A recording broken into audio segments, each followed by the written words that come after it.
السلام علیکم ورحمۃ اللہ وبرکاتہ۔ کیسے ہیں اسلامک انفو کے پیارے ناظرین؟ امید ہے کہ آپ سب خیریت سے ہوں گے۔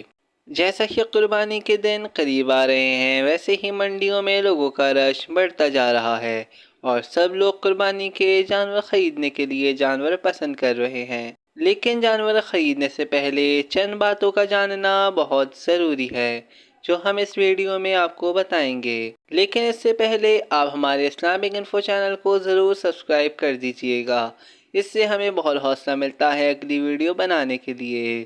تو جن باتوں کا جاننا بہت ضروری ہے وہ یہ ہیں، جیسا کہ ہمیں معلوم ہے کہ قربانی کے جانور اونٹ، گائے، بکرا، دمبا وغیرہ ہی ہوا کرتے ہیں۔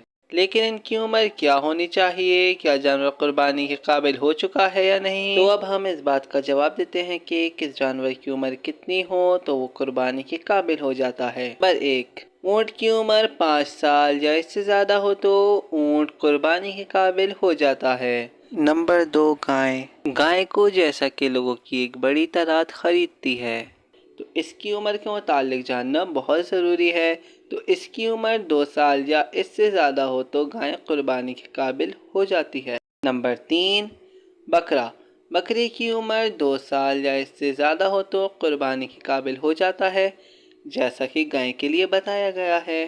نمبر 4، بھیڑ 7 مہینے یا اس سے زیادہ کا ہو تو قربانی کے قابل ہو جاتا ہے۔ امید ہے کہ دیکھنے اور سننے والوں کو ویڈیو اچھی لگی ہوگی۔ ہم بقرعید کے متعلق مزید ویڈیو بھی آپ کی خدمت میں پیش کریں گے۔ ہمارے چینل سے جڑے رہنے کے لیے ہمارے چینل کو سبسکرائب اور لائک ضرور کر دیجئے گا۔ اب تک کے لیے اتنا ہی۔ خدا حافظ۔